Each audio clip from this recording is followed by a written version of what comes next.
Alors, bienvenue, je suis Martine Brisson.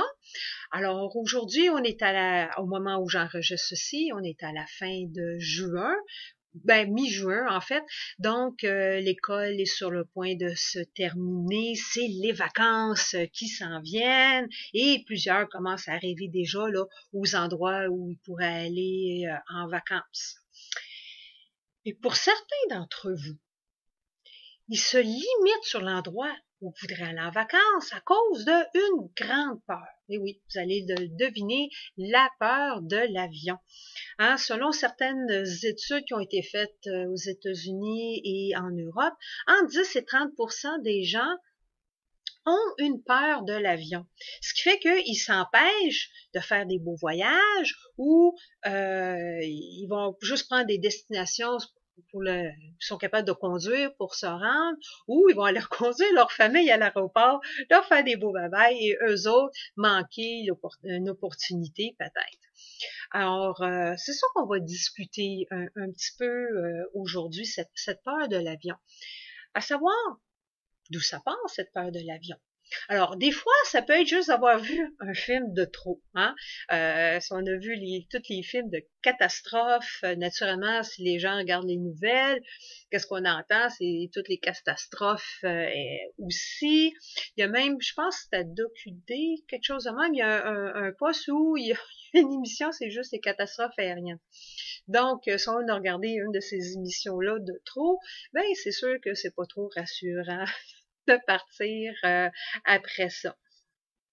Pour d'autres, c'est peut-être juste un mauvais souvenir. Peut-être que le dernier vol a pas été tout à fait idéal. Peut-être qu'il y a eu beaucoup de turbulences pendant ce vol-là, ce qui fait que la personne maintenant est un petit peu plus réticente à faire un autre vol. Peut-être il y a eu des bruits suspects, hein, si on connaît pas la mécanique, si on ne connaît pas l'aviation, le moindre petit bruit peut devenir suspect. Peut-être une mauvaise expérience auparavant va peut-être créer une crainte après ça pour prendre un autre vol.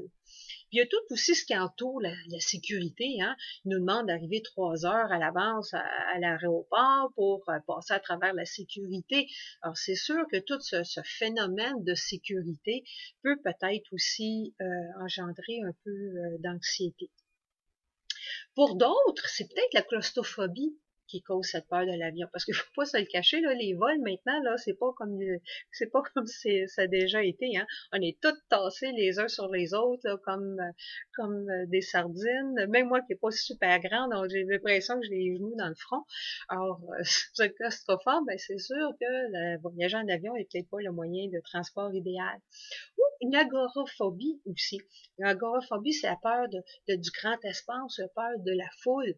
Alors, naturellement, les deux sont un peu impliqués dans la peur dans l'avion, parce que l'espace, hein, quand on regarde par la fenêtre, c'est comme une étendue quand même. Et encore la peur de la foule, on est entassés les uns sur les autres, parce que la plupart d'entre nous, hein, on est avec des cheap seats en arrière avec la plèbe. Moi, vous êtes beaucoup de moyens et que vous êtes capable d'aller dans la première classe. La plupart d'entre nous, on est entassés comme des sardines à l'arrière. Et plus rarement, ça peut être peut-être la peur des hauteurs, mais ça, c'est beaucoup plus rare. L'autre peur qui vient aussi alimenter cette peur de l'avion, c'est la peur de la perte de contrôle. Alors peut-être que vous êtes une personne, je ne veux pas dire control freak, mais vous êtes quelqu'un qui est très en contrôle. Peut-être que dans votre travail de tous les jours, vous êtes très performant, très en contrôle de votre univers, de ce que vous faites. Et là, tout d'un coup, vous embarquez dans un avion et vous avez littéralement aucun contrôle. Vous remettez votre vie littéralement dans les mains de la compagnie aérienne en vous assurant que, bon, ils ont fait tout ce qui était sécuritaire par rapport à l'avion, que les pilotes ont le bon entraînement, qu'ils savent quoi faire. Alors, c'est cette peur de perte de contrôle, parce que vous n'êtes pas en contrôle d'absolument rien, là, c'est quelqu'un d'autre.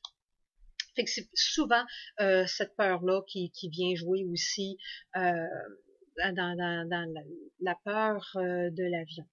Il y a aussi les grands anxieux. Hein? Les grands anxieux, ben, ils sont déjà anxieux pour absolument tout, avant n'importe quel événement, une situation. Ils se mettent à faire plein de beaux scénarios de catastrophes. Et puis, bon, ben, naturellement, ils se craignent avant de partir. La peur de la mort aussi peut venir jouer. Puis des fois, la peur de l'avion a absolument rien à voir avec l'avion. Hein, c'est peut-être un événement, une situation mal guérie du passé. Il y a juste une résonance émotionnelle qui se fait et qui se révèle être une peur de l'avion, mais que ce n'est pas une peur de l'avion, c'est juste cette situation-là qui a mal été guérie, et là, il y a un petit déclencheur là-dedans, et on associe l'avion avec ça, mais ça n'a aucun rapport avec l'avion. Alors, qu'est-ce qu'on peut faire si on a cette peur de l'avion?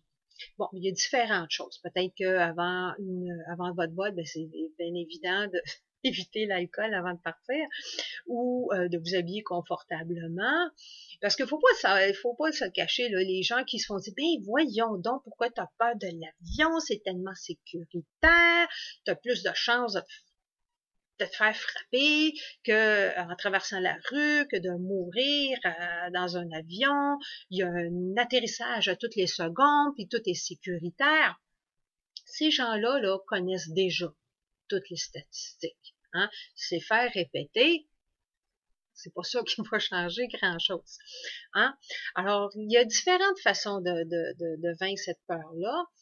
Il y a certaines compagnies aériennes qui font des journées de désensibilisation, où ils créent pendant toute une journée, ils expliquent tout l'aspect technique de l'aviation, puis là, il y a soit les gens dans un avion, comme s'ils décolleraient pour vrai, il y a des psychologues qui sont là. Alors ça, c'est une façon de vaincre sa peur de l'avion. Naturellement, il y a des gens comme moi, hein, qui font de l'hypnose. La forme que moi que je fais, moi, c'est de l'hypnoanalyse. Donc, moi, je vais à la cause de cette peur-là. Alors, les différentes causes que j'ai nommées, mais je vais trouver c'est quoi. Qu'est-ce qui a déclenché cette peur-là pour pouvoir effectivement l'enlever et que vous puissiez finalement reprendre votre pouvoir sur votre vie, puis vous amuser, puis aller visiter les endroits dont vous avez toujours rêvé d'aller. Fait que ça, naturellement, pour moi, c'est la méthode favorite parce que c'est ce qui fonctionne super bien d'ailleurs. Puis comme n'importe quoi d'autre aussi, on pourrait dire there's an app for that, parce qu'effectivement, il y a même des apps pour la peur de l'avion. Je sais qu'il y en a en anglais.